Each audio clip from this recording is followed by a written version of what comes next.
Welcome back to the Fuel Your Legacy podcast. Each week, we expose the faulty foundational mindsets of the past and rebuild a newer, stronger foundation essential in creating your meaningful legacy. We've got a lot of work to do, so let's get started. As much as you like this podcast, I'm certain that you're going to love the book that I just released on Amazon, Fuel Your Legacy, The 9 Pillars to Build a Meaningful Legacy. I wrote this to share with you the experiences that I had while I was identifying my identity, how I began to create my meaningful legacy, and how you can create yours. You're going to find this book on Kindle, Amazon, and as always on my website, samknickerbocker.com. Welcome back to the Fuel Your Legacy show. And today, man, I just love talking to people from all over the country, but specifically from the South. The South, if you haven't ever heard somebody speak from the South, especially somebody with a nice, deep, low voice, which isn't me, I've got a higher voice, but this guy, he has got a nice voice. His name's Philip Arthurs, and he's an investor, entrepreneur, CPA, evangelist for acquisition entrepreneurship. So one of the things that you can do, I mean, there's 1,000 ways to become an entrepreneur. There's 1,000 things to do in the space, but we're going to specifically talk about maybe you just want to buy a business that already exists, take it from where it is to a little bit better and resell it, almost like you'd flip a real estate property,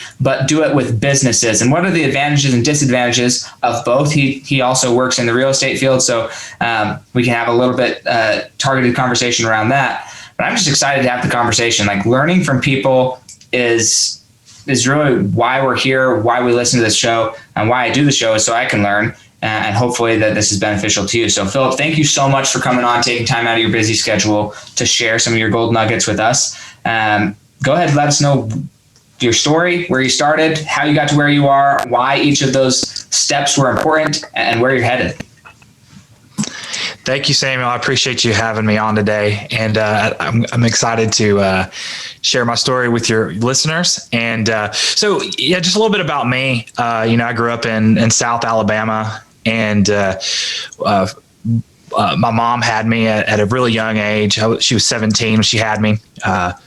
We lived in a trailer park for a little while, and ate ramen noodles and SpaghettiOs every day, so that's my childhood, my upbringing. So, and then my dad joined the military, and from there, they went to school at Auburn University. Actually, I'm an alumni of Auburn University as well, but grew up in Auburn, and they ended up getting good jobs. And I saw their hard work ethic and everything that they did to all the struggles and everything to get to where they are now. My mom's actually currently a CFO of Auburn University's athletics department. So she's made she's done a really good job growing her career. So, and I've witnessed that, right, from the time she was a teenager to where she is now. So, she's really left a legacy in my life just of what she accomplished in her own. So she did her undergrad in accounting, and I didn't know what I wanted to do when I went to college. I just know that my parents always preached, you're going to college. So decided to go to college. I've always been interested in business. Me and my cousin used to, when we were little kids, some kids play, cops and robbers. I was playing, let's pretend we have a business. That was the way I grew up playing. So knew I always wanted to do something in business. Started school at Auburn University and realized that I was pretty good at accounting, and my mom was an accountant. So that's the path I took. Did accounting there, got my master's in accountancy a couple years later while I was working full time. And I've worked for a couple of the largest CPA firms in the country. Worked with one doing taxation and realized that tax is not for me. And then, it was rough. And then went in to do an audit and then grew up into the consulting roles. So the last CPA firm I worked for, I was the leader of the turnaround group. Turnaround basically is you are hired by banks or could be a court or whoever to actually turn around a failing company. So a lot of times, like a bank would, like Wells Fargo would say, hey, we've got this company, we've lent some money to them, they're not paying, or they're in trouble, or there's something in their financial statements, it's not quite right. We'll go in there and investigate and potentially hire, fire, sell off the company, sell off the assets, whatever. It's a pretty difficult job. The economy was doing pretty well the last little while when I was at the firm, and less turnaround work. And there was more like transaction advisory work. So I actually got to help a lot with helping clients do buy side due diligence.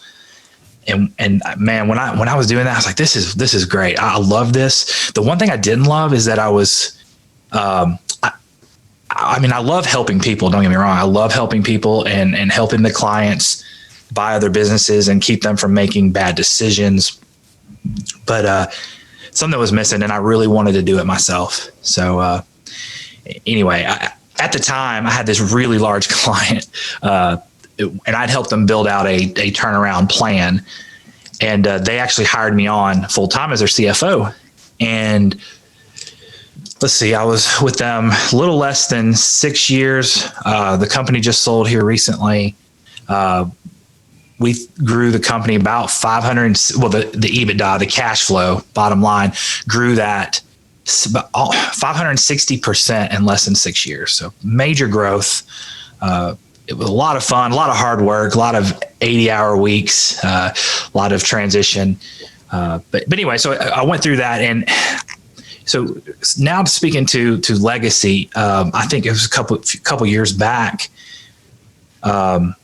I'm in the middle of one of these 80-hour weeks, and I was like, man, this is not what I want for my life. I do not want to work 80 hours a week, because I would wake up in the morning and start working almost immediately, and then I would eat dinner with my kids and wife for about an hour in the evenings, and then I'd go back in and work. And I had several nights where I worked through the night because we were trying to grow this company. And at the very beginning, it was kind of a dumpster fire. There was a lot to fix. And anyway, so I knew that is not what I wanted for my life.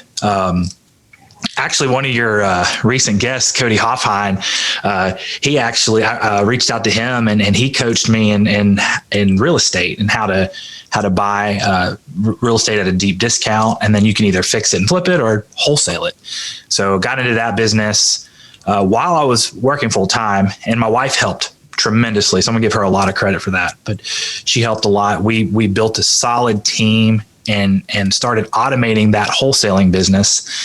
And that's really helped me get to a point to where I was able to, we sold, the company I was with sold, and I was able to leave very comfortable, had enough money saved up to pay for 6 months of my living expenses and just support us while I built out my coaching program, and while I built out a team to help buy businesses. So that's a little bit about my background and what led me to this point. Everything I've done, I've always wanted to help people. I've always wanted to do consulting, and I've always wanted to own my own business. So this gives me an opportunity to do that. And in doing this, I mean, I'm with my kids a lot more than I ever have been, and they're seeing what it takes to run a business. So I'm hoping to leave a lasting legacy for them as well. So, so it led me to this day, and something that, I just wanted to share with your listeners. A lot of people really want to own a business, and I meet a lot of people that want to start up a business, but I'm here to tell you that startup is the hard way. Okay. 90% of startups ultimately fail. Okay. But on the business acquisition side, you will have about a 95+% success rate on a business acquisition. So I was like, well, startups got to be the way, right? Well, you look at the numbers a little bit further, and baby boomers are retiring right now. I think I heard the other day it was like 10 to 11,000 per day of baby boomers are retiring. So I started digging a little further and realized that over 35, 40% or more of baby boomers businesses are profitable. I was like, wow, that's interesting. So that's just fired me up. I said, there's a lot of opportunity right now. And if you're out there today and you're listening and you're wanting something different for your life, you don't want to be burnt out and working 80 hours a week, I would highly encourage you looking at buying a business, because when you buy a business, you become an instant CEO and you have an instant cash flow, right? If you buy it the right way, you could even buy it with little to no money out of pocket, right? You could raise money, you could negotiate seller financing, because talk to any M&A advisor out there, they'll tell you that 80% of businesses that try to sell never sell. They fall flat. They don't have anybody that has the money or the want or the ability to buy their business. So you come in, you might find them on a right day, and they might seller finance the entire thing so they can get some sort of annuity over 5 or 10 years, right? Pay them out 5, 10 years at a 5 or 6% interest rate. It's a good deal. And then you're basically paying for your equity in the business through the operations of the business, right? So get in there and start making a salary immediately and start improving the business and growing that business into something bigger. And that's what I'm working on right now. And that's what I want to encourage other people out there to do and take advantage of. This is the modern day gold rush. If you could miss the boat if you don't get on this, because you've got about a few years. I mean, within the next 10 years, I mean, the opportunity is going to go tremendously. It's going to go down, because right now is the time. So, if you're thinking, hey, I'd love to own a business, what do I need to do? Well, try to get some management experience, some sales experience, learn how to read a financial statement, things like that.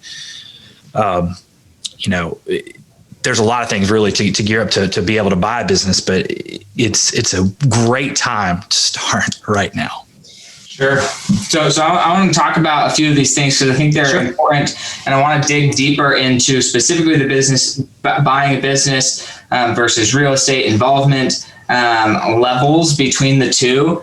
But first, let's revisit your past a little bit. I think this is so crucial to understand that where people are starting out, where are people starting out in their journey before they become wealthy or before they choose to live their passion? Because sometimes you become wealthy living your passion, and other times you just have fun living your passion and you never really make a lot of money, and it's okay for both, right? Don't have to make a lot of money. This isn't a life. I don't think is really a money grab. Like, it's not like let's chase as much money and try and see how much money we can get. Life is about adding as much value as you can in the way that you really feel you can add the most value. And then you get compensated in various ways. I would say more often than not, you get compensated in money if you're adding enough value, simply because that's the easiest thing for other people that's the easiest value exchange that we have in our societies. So I think that it's more often than not, you're going to get that value add that way. But even if you don't, it's still fine. That's the big thing, is like, even if you're not getting that value add through money, you're still living a fulfilled life, which is, I think, more important than any money you could get. 100% agree with you on that. I actually just read a book called Life on Air. It's kind of like Millionaire, except Life on Air. Awesome book. And it talks about designing your life first and then design your business around that. So what do you want your life to look like? Then go find a business or a job or whatever that will help you lead that life. So I agree with you 100%. Yeah, totally. So his parents, they started out in trailer park, Top Robin SpaghettiOs. I don't know the last time y'all went to the store, but I feel like SpaghettiOs are more expensive than healthy food. Like, SpaghettiOs are not the cheap version. Now, Top Ramen, cheap, but SpaghettiOs, I don't feel like it's that inexpensive. Like, I feel like SpaghettiOs are expensive. Anyways, neither here nor there. They started out humble beginnings, but there's a big difference here. And I've talked about this on the show before. I've made Facebook posts about this. They get controversial. That's okay. But I believe personally that poverty is a mental illness, and that poverty is it's more how your brain is working than your physical circumstances and resources. And it's families like yours that prove that, right? That they could be in these humble circumstances. They could start in the not so great places, but they were never in poverty mentally, right? They were always striving to get out. They saw something bigger for themselves. There's also people who have lots of money who are hoarders, and they live in poverty because their mindset is poor. Their mindset is scarcity. Their mindset is whatever. And yes, they have some skills that makes them money, but they are not contributing to society. They aren't thinking about value. They aren't thinking about growth. They're thinking about fear, scarcity. And you know who it is, and I'm not calling anybody out specifically, but here's the reality. When you walk into a hoarder's house, it doesn't matter what country you're in, it doesn't matter what city you're in, what state you're in, what they eat for dinner, they all smell the same. Okay? Hoarders smell the same. It's a frequency. It's like your quantum physical, your energy is vibrating at a certain frequency, and the energy stinks. Okay? Like it has an actual smell to your mindset. Like your mindset, it doesn't just hypothetically stink or theoretically stink. It literally stinks. Poverty stinks. Okay? Yes. And that's not to like put anyone down. It's a mindset shift that we need to talk about. So I loved you sharing that, yeah, that's where you came from, but now your mom is a CFO of Auburn Athletics Department. That's huge. I mean, you can go from a trailer park to being like huge in whatever industry you choose if you choose to work hard and go after it. So I love that. And that's kind of the legacy that was left for him and his family. Now, how many kids were there in your family? It was me and my sister. So just two. And are you oldest or youngest? I am the oldest, yes. Oldest. How'd your younger sister turn out? She turned out great. She is a stay-at-home mom now. Awesome. And her husband is a business owner as well. He did a startup straight out of college from Auburn. And they're doing really, really well. So yeah, she's enjoying it, raising her kid. And she actually went through Auburn and got an accounting degree as well. But she liked the, actually she hated accounting and went back to school to get her education degree. And she became a teacher for special needs. So she has a heart for people. Oh, bless her heart. And now she's a stay-at-home mom. So yeah, bless her heart. That's so cool though. And the reality is, I think being a stay-at-home mom is like the greatest role that somebody could play. Good job. Fine, right? So Cody, if you go back and listen to the episode, something that he said in there, you got to listen to the whole episode for the full context. But I asked him, what is success to him? You know, when does he determine that, yeah, he's on the right path to success? He said, when I'm spending more time with my family than I am with my businesses or with my real estate. That's when I feel like I've become successful, is when my family gets more of my time than anybody else. And I think, man, stay-at-home moms, you've got to figure it out.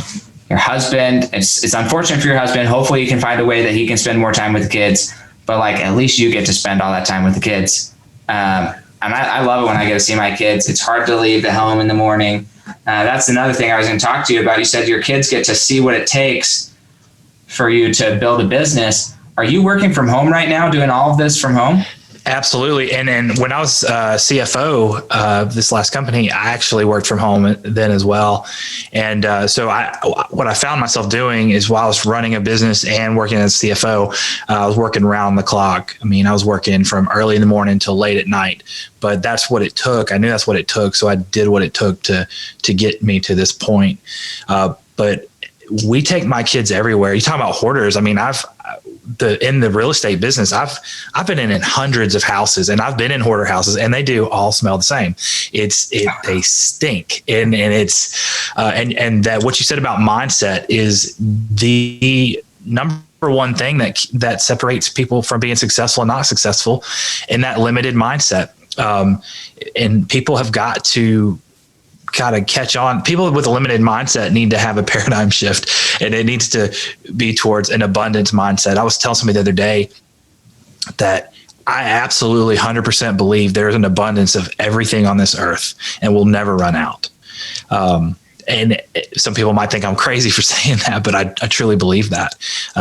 It's all about mindset and hope. And there's a lack of hope in poverty, and I want to share with people that there is hope, and you should have an abundance mindset. So I'm glad that you're talking about that. Yeah, I think that's after all, I've interviewed, I don't know how many people at this point, interviewed lots of people, read hundreds, if not reaching the thousands, or at least 1,000 plus books. And then I've been around the country. I sold pest control door to door. I went and served an LDS mission door to door, essentially. And that was in Scotland and Ireland. I've traveled to multiple countries, and every time I've entered, like, it doesn't matter race, culture, food, like what they're eating, everyone smells the same, and it's a poverty mindset. So I'm like, look, yeah, I had a I don't know if I would say argument, but my mom did not appreciate when I said that on Facebook, that that poverty is a mental illness, because she's like, it diminishes everybody else's thing that actually is a mental illness. I'm like, no, here's the reality. And this is also, guys, just so you know, this is Sam being vulnerable-ish, right? I don't really care about it, but when I go hang out with multi-millionaires, people who are very farther, their commitment. See, again, not that money's the scorecard necessarily, but their commitment to developing themselves and becoming more of a creator in their circumstance than I am. Like, let's just separate them that way. When they look at me and my behavior and how I act, they think I'm delusional. They think I'm hallucinating. They think I'm insane. Right? Definition of insanity: doing the same thing over and over, thinking you're going to get a different result.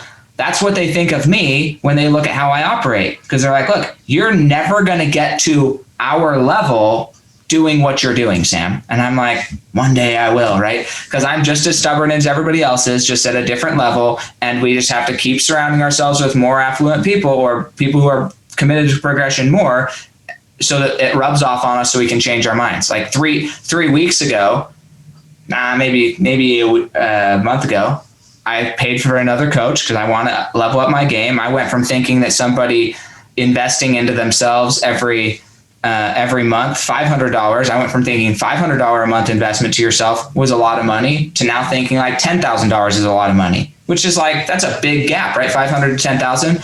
Well, then my health insurance agent comes in. He's like, hey, here's this other guy who does exactly what you do. And most of his clients, they're putting away about $500,000 a year. And I'm like, they're putting away almost 80 grand. No, 50 grand a month, a little under 40, it's like 45 grand a month that they're saving. And they're doing that consistently. And that's his clientele. And my clientele, I think $5,000 to $10,000 is big. And he's 4 timesing what my expectation is. And I just, over the last 3 weeks, had this mindset change. So you got to think about, like, what's big is all relative. And I'm just as much in poverty mindset compared to those people as some people are to me, right? So I'm not judging anybody for being there, because I'm in the exact same position compared to somebody else. Does that make sense? Yeah, 100%. Yeah, it's crazy. So how did you, like, I don't work well at home. I go to the office because working at home, my wife's too attractive, if you know what I mean. My kids, they're too freaking cute. I struggle telling them no. So, like, how did you manage having, like, a family at home and working at home? I don't understand how you do that. Well, working from home with an attractive wife around, like, I'm sure you do, and I definitely do. That is an added benefit of working from home. That's true. You can hit on your assistant. That's right. It's like, hey, it's lunchtime. It's lunchtime. Hey, we're not talking about that type of. That's got to go bad. Okay. So anyway, honestly, it's not that bad. I have an office. I have my own space. I come to my office and I shut the door. If they need me, they can come in here. If I'm busy, I tell them, don't bother me at the moment. So, at the time when they shut down schools because of the coronavirus, that was a little more difficult. I'll be honest. That was tough. But it was a blessing in disguise, honestly. Having a lot more time with my kids during that time was wonderful. It was a challenge, but very wonderful. And I'm very grateful for that time. but yeah, so I have no problems working from home. I love it. I've done it for a long time, and I like to be able to go make my lunch, and come back to my office, or if I want to leave in the middle of the day and then come back and work later, I can do that as well. So have you found a way, what's your strategy? Again, I'm asking this because I just don't know. I struggle with separating work from home. So how do you say, look, I'm shutting off, I'm shutting my phone down, whatever you have to do. How do you say, look, this is only family time? In the book, The Greatest Salesman in the World, he describes it as you have to divorce your work, you have to divorce your family when you're at work, and divorce your work when you're with your family. And this concept, I struggle with it. I mean, I try. I'm not saying I don't try. I get better. I have some weeks that are really good and other weeks that just are terrible. But how do you separate that? It is definitely a challenge and a struggle, and it's not one I'm an expert at. So I'll start with that. But my wife is in the business with me. I have my kids involved in the business with me. If we're going to flip a house, they'll come to the house with me. I'll have them help clean up or something. So I keep them involved. So we do that as a family, which I really enjoy. And I know not everybody can do that in their type business, but that's one way. The way my wife is, she's a great wife. I think behind every great man is an even better wife. That's the way I look at it. She keeps me grounded. She keeps me in check. She'll say, hey, you need to turn it off or something, and I'll try. And I still struggle with it. It's hard to do. But I try to, especially at dinner, try not to be on my phone at all. I try to put it away and not look at it while we're at dinner. That's family time, 100%. Yeah. But I'm actually getting ready to go on my first vacation in a while. The last few vacations I went on, I worked during my vacation because I had 2 jobs, right? I had my own business, and then I had the CFO job. So I'm super excited. We're getting ready to go here in a little while, and in a couple of weeks, and I'm going to turn off my phone. It'll be the first time I've been able to do that. You text me and tell me how that goes, because I've made that commitment to myself sometimes, multiple times, and it always comes back on. So I want you to text me after you're done and say, I was successful, no work during this vacation. Yeah. Well, actually, some of my competitors, I've reached out to them and said, hey, I'm going on vacation, so I'm going to have you handle my customers. And that's for me a leap of faith. I'm going to send some of my people to a competitor, and I don't really look at in my business. I don't look at really as competition. We're really good at collaborating in our industry in this market. But it's people I know and I trust, and I say, hey, when I've got someone who wants to sell their house, I'm going to need you to handle that for me, and I'll compensate them for that. So yeah, well, I am going to try to let my team do their job. Yeah, dude, that's the struggle of an entrepreneur right there. It's relieving control. How many CPAs do you know that are working for bigger companies, big things, that aren't working 80 hours a week? I feel like that's pretty common in the CPA world, especially if you're working in the corporate side of being a CPA, right. Not a public accountant where you're just helping families, but where you're business to business, or you're working inside the corporation.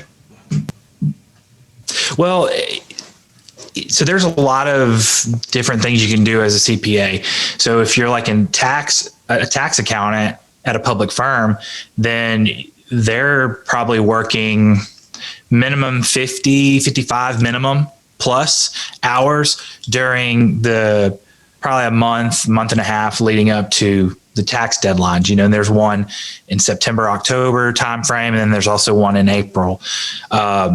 So, and then the rest of the year, they may put in 30, 40 hours in a week, depending on your level. Now, if you're higher up, you probably have more. Sure. But yeah, and then as an auditor, you might have a big client that has to have their audit done, and there is a season for that as well, and you may have to work more. If you're corporate, you have deadlines as well. You have quarterly reports that are due and you have monthly reports that are due. And, so it depends on how quickly your company wants to close their books every month. So if they want a 5-day close, you're probably going to have an 80-hour week once a month, so, or maybe not 80. It just depends. I mean, it all is really relative, but Sure. I would say CPAs do work hard.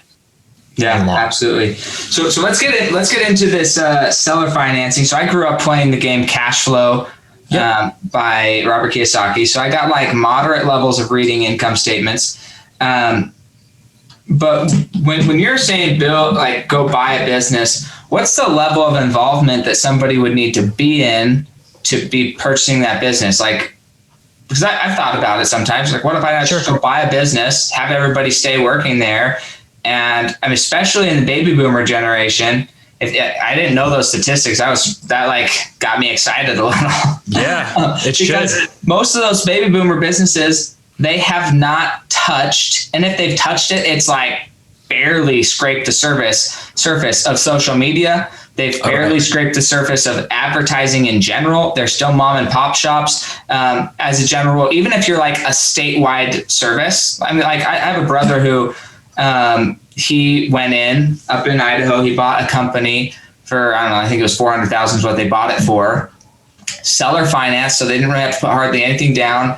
They just pay which I want to talk about that from a tax perspective. Why is that an advantageous thing for a seller to do? Like a lot of people think, why would a seller want to seller finance? There's it's part of the sales pitch. There's a reason why you would pitch that to them. Absolutely. And then just with restructuring and bringing all the costs current to the industry, they were able to 4 times the income on that business just by bringing costs current to industry standard. And then with a little bit of marketing, within 3 years, they'll turn that business from being worth $400,000, they're planning by the end of, who knows, when it actually happens with COVID. But they want it, before they even consider anything else, they want it to be about 10 million. So it's like, to be able to increase the value of a company that much just by making small tweaks, because they aren't doing anything different really operationally from what the guy was doing before. It's just making the small tweaks that they're younger. This guy was 77, I think, wanted out.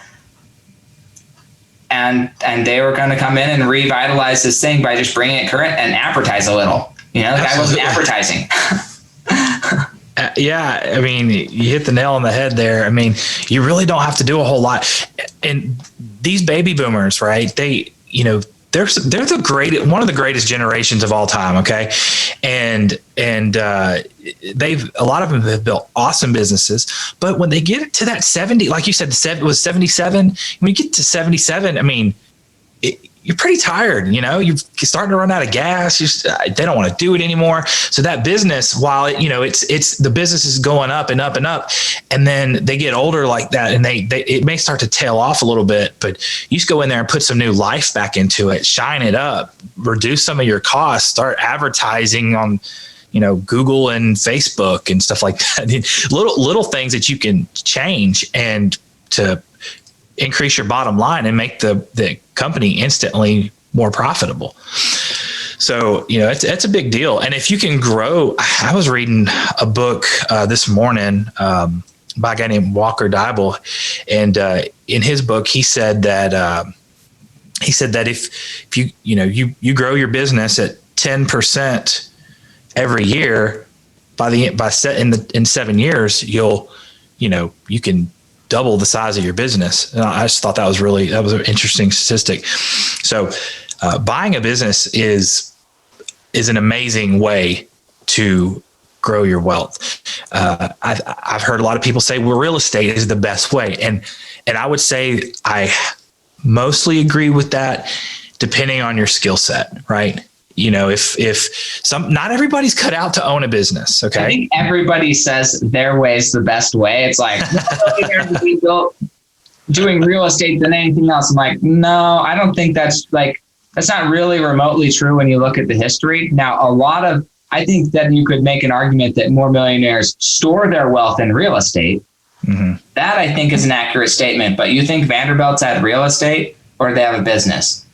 business. And they're like, no, well, they had the train. Like, okay, so they own this little sliver of land all the way across America, and that's their real estate. The only reason their real estate was worth anything is because they put a freaking train on it. Yep. The Rockefellers, what was their real estate? Oil wells. Okay, you're going to call that real estate? No, that's not what most people think of when you say real estate. Now, you could say it's real estate, but it's an oil well, an oil refinery. It was their business. So the wealthiest people on the planet, they own businesses, and they built their wealth in businesses. Now, their trusts own tons of real estate. Absolutely, right? There's no question about whether they have real estate. But I don't think they absolutely built the most people in real estate. No, that's right. I mean, take your excess cash and park it somewhere safe, like real estate. Think about real estate. It's you've got something that's backing it up. It's kind of like gold. I know I think Robert Kiyosaki preaches that, have a business, have real estate, and have gold. That's his three precious metals. He gets more silver than he does gold, but really? Same difference. Yeah. So anyway, but that's spot on there. Yeah. So let's describe a little bit. Why would a seller of a business want seller financing versus a straight buyout? Like of a small business, right? If you're talking Qualtrics or like Vivint Solar, like these massive companies that are selling out for billions of dollars, okay? The reality is even those often are structured payouts. They're not all just one lump sum. That's right. It's going to be a lot more common with this baby boomer sell type business acquisition that they're going to want at least a 5, if not 10, 15 year, depending on how long they think they're going to live, payout seller finance. So why would they agree to something like that? Right. I think the biggest advantage is if they're getting paid out all in one lump sum, they're going to have a bunch of tax hit them all at once. But if they spread it out, they can reduce their taxes, and they create an annuity, and it's right. So this 77-year-old guy is like, hey, I want to, finance this, finance it for, 10 years. He's like, well, I may be dead by 87. Well, you may not, but you may, but you're at least getting an income every year, and it's steady. And so those are the big advantages in my mind. Was there anyone in particular that you were thinking of over those? No, I think that's it. I think people need to understand it comes down to taxation. People are not aware of how incredibly good the government is at raping you. Like they just don't understand it. Right. And so they're like, oh, this is normal. Everybody gets raped. And it's like, no. Like there's a big hullabaloo right now about Trump who doesn't pay taxes, and it's not because he's unethical, it's because he understands the laws. Right. And so then you like see the one guy who understands the laws and isn't getting raped by the government, and you're like, oh, he's bad and wrong because he's letting us all suffer. No, you're the idiot. Excuse my language, whatever. You're the guy who didn't go get educated. It's not Trump's fault that you didn't get educated. And guess what? Trump's not the only one. Everybody on the other side of the aisle, they're all doing the same stuff. And any good business person doing the same stuff. So I don't know how much you know about this, but I'm going to ask anyways. What's the advantages? Because again, I'm all about a win-win for everybody. I want that business owner to have as much money as they possibly can out of the sale of their business, right? I don't want them to have to pay any to the government if they can avoid it. I'm all about paying taxes. I don't want to be in police service. I don't want to be in military service. I definitely don't want to do sewage. Don't want to build roads. So like I'm all for paying taxes, guys. Don't get me wrong. I just don't want to pay a penny more than I have to. Right. That's me. So when you're going to present this, what's the benefit of using trusts to like helping them sell their business to you by saying, hey, assign the business to a trust, like a charitable remainder trust or a charitable leads trust, and say, hey, look, if you do this, what's the tax advantages of those vehicles?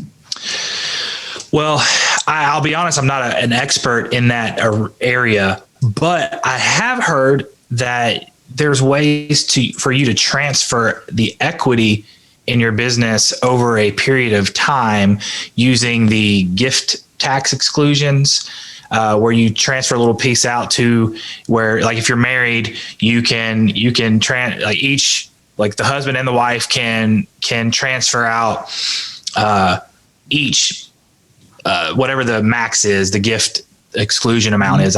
Last time I remember doing taxes, it was probably like 10 or 11,000. I don't even know what it is now, but it's not much. Yeah, but you can each parent can do that for each kid, and you can transfer that much in value over to your children over time to help do a tax-free transfer to your kids and avoid the death tax, which I hope they get rid of the death tax at some point, but who knows? Yeah.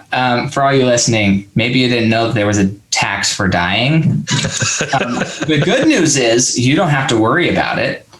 But your family does.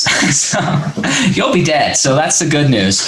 Yeah, it's just so crazy that the ways that the government's going to take money from you from every little aspect of your life. So you need a solid CPA. You need a coach to go in. Don't try and just go in and buy a business because you listen to this podcast. Call somebody. My advice, not advice. I don't give advice on this podcast. I never said that word.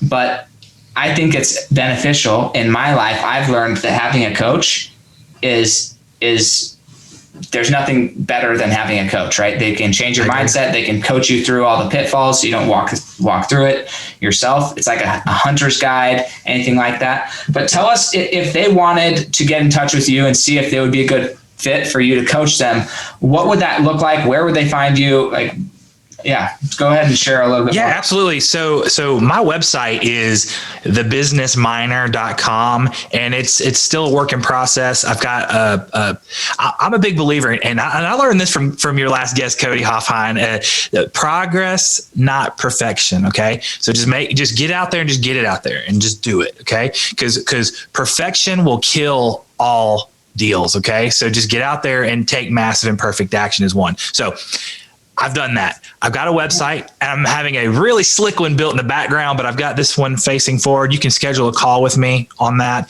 at thebusinessminer.com. And if you go to thebusinessminer.com/legacy, the recording of this podcast will be out there, and it will also contain some freebies. So you can schedule a free 30-minute consultation with me, or there's also a link in there for a free letter of intent template. But yeah, get in touch with me. I'm on social media. I'm on LinkedIn. My name is Philip Arthurs. And yeah, if you're interested in learning more about buying a small business, the modern day gold rush, get in touch with me. We'll talk through some things. I'll ask you a series of questions to see how ready you are. And if you're not ready, I'm going to be honest with you and say you're not ready. I'm not going to be able to coach you this time, but I can give you some things. Hey, do these 5 or 10 things and then come see me in a year. And I think you'll be ready. So, because you do not want to jump into this journey without having some guidance and being somewhat prepared. But yeah, so at the Business Miner Coaching Program, we're helping entrepreneurs. We're helping everyone become entrepreneurs that everyone admires and respects. So yeah, I love that. So just so you guys know, like this is the subliminal things that are make a business run, and his messaging and his branding, they're on point, right? So you can't see his little image here, but it's like him with a prospecting axe, a jewel, looks like an emerald jewel. And it's actually a wad of cash. Oh, it's a wad of cash. Well, either way, money, either way. But then it's about being a miner, but then he's talking about his profession as the modern day gold rush. Okay. Like that's continuity across the brand and across the messaging. So think about that when you're thinking, oh, well, what do I want to do? Who do I want to be? How do I want to present myself to the world? It doesn't matter if you're a parent, if you're an artist, if you just sit at home and watch Netflix, it doesn't matter. How are you presenting your message of who you are? And is there continuity? I love that. So that's incredible. He also has a podcast.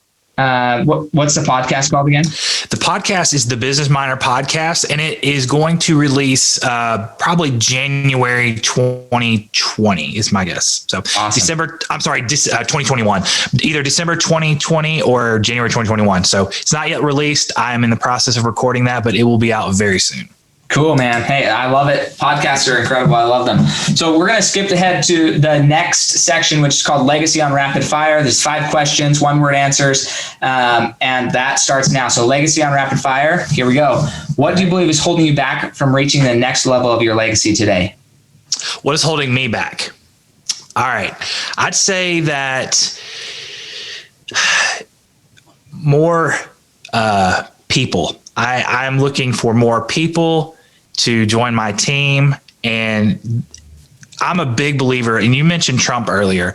Trump's success in life has been from putting people around him that are smarter than him.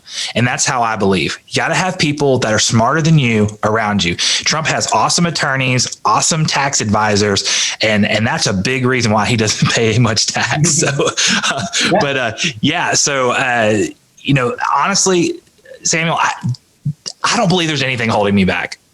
That's the best answer I could give you. I need more people. I'm an entrepreneur. I'm entrepreneurial minded. If you ever read the book, The E-Myth, you got to have the entrepreneur, the manager, and the technician. I can be all three, but I don't enjoy being the manager and I don't enjoy being the technician. So I need more managers and technicians around me to help me move into the next. Awesome. Great answer there with great insight. And what is the hardest thing you've ever accomplished? The CPA exam was that was in the top there. That was so incredibly hard. I passed all 4 sections the first time, thank goodness. But yeah, that was pretty hard. But I don't know. Probably turning around that company that I was working for as a CFO. They were a client right at first, and we came up with this plan. They hired me as CFO to enact that plan, and that was probably the hardest thing because the company was headed towards bankruptcy, and we steered it out of bankruptcy and we grew it into something huge, and then sold to another company here recently. So anyway, those are probably the two I'd say the hardest things.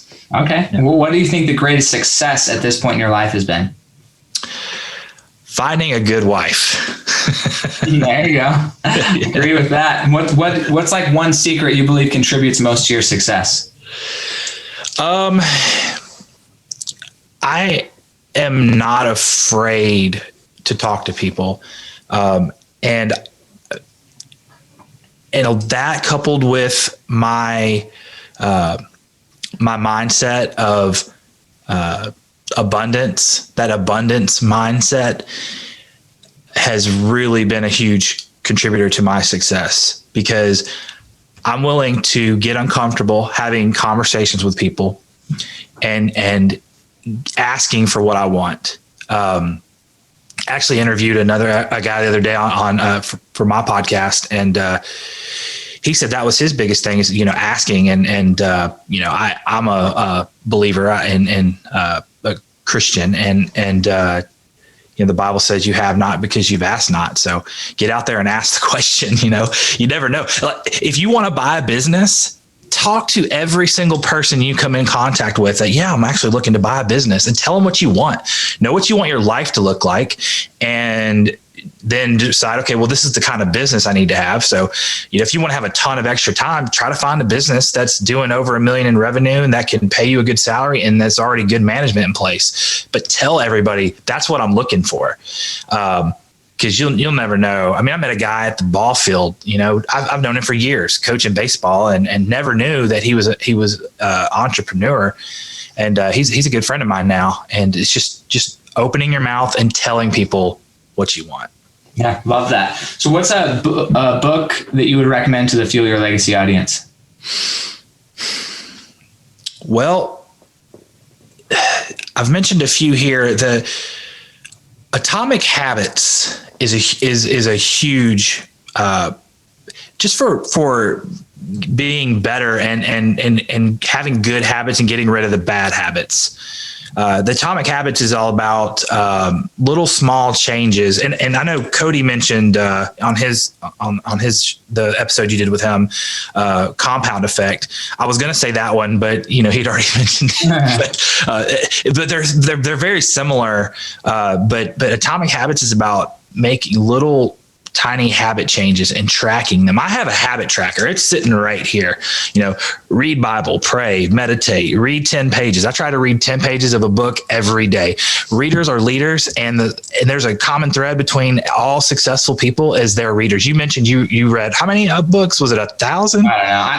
I use Audible because reading is tough for me, but yeah, I use Audible, and I don't even know. I used to be reading a book a week. I did a book a week for like 3 years, and then I've still done. I mean, before that and after that, it was at least 1 or 2 a month. But do you read on double speed? 2.5. Double speed is slow. I read at least two, if not higher. There's sometimes I'll put it on 3, and it's hard. It's crazy how much you can actually retain better when it's faster. Yeah, the interesting thing is your brain processes like 580 words a minute or something. Right. But you only can speak, like the average person speaks, only about 70 words per minute. And so all that extra words per minute, whether your brain is having intake of that 570 words extra, whether it's having intake, if it's not having intake and you're not consciously creating it, then you have to think about, wow, that's 500 words a minute of just negative crap that I'm telling myself, or at least if not negative, at least unintentional crap that your dialogue is going on, and you're only speaking maybe 70 words per minute. I probably speak a lot more because I talk like a freaking freight train. But point being, it's not that much more. It's not like just because I maybe say 120 words rather than 70 in relation to 500 that's being processed, it's still negligible. Like it's not that big. And so, I think if you can get the stuff in faster, your subconscious is going to process that a lot better than if you listen to it slowly. Absolutely. I'm with you on that. And because I actually tried the other day, I put it on speed of 1. And when I did that, I was like, man, I can't comprehend. My brain starts to wander. My attention span is not held. But if I put on like 2 or 3, I get it. It's crazy. Yeah. Also, if it's on 2 or 3, for me, I can't be doing anything else. Like I can be driving because that's basically a mindless activity. Yeah. Don't shoot me for that if you pass me on the road. But if it's like a situation where I've got to be taking care of kids or multitasking, making my sandwich, whatever, I can't. I got to be focused. So. Absolutely. Jim Rohn says you're the 5 people. You're the average of the 5 people you spend the most time with. And so I think part of that, especially as being a parent of small children, I'm spending most of my time around my wife and kids, but reading is my way to rub shoulders with some of the smartest people in the world. Yep. I'm getting into their brain, how they think, and their logic in life, and it's broadening horizons. So I think that's probably probably the best thing to do if you want to be successful. Read as much as you possibly can. Yeah, love it. Cool. So here's the final question. This is my favorite question. This is why I do the whole episode and everything, is really to get this question answered. But we're going to pretend that you died. It's now 6 generations from now. So this is your great grandchildren. They're sitting around a table discussing your life, what happened, what you accomplished, what meaning did you give to the world and to them. What do you want your great grandchildren to be saying about you 6 generations from now? I would want them to say that I was a humble person who liked to serve others and helped everybody. That, I have a big heart. I love to help people. And, I want to be known for having that abundance mindset, like you mentioned.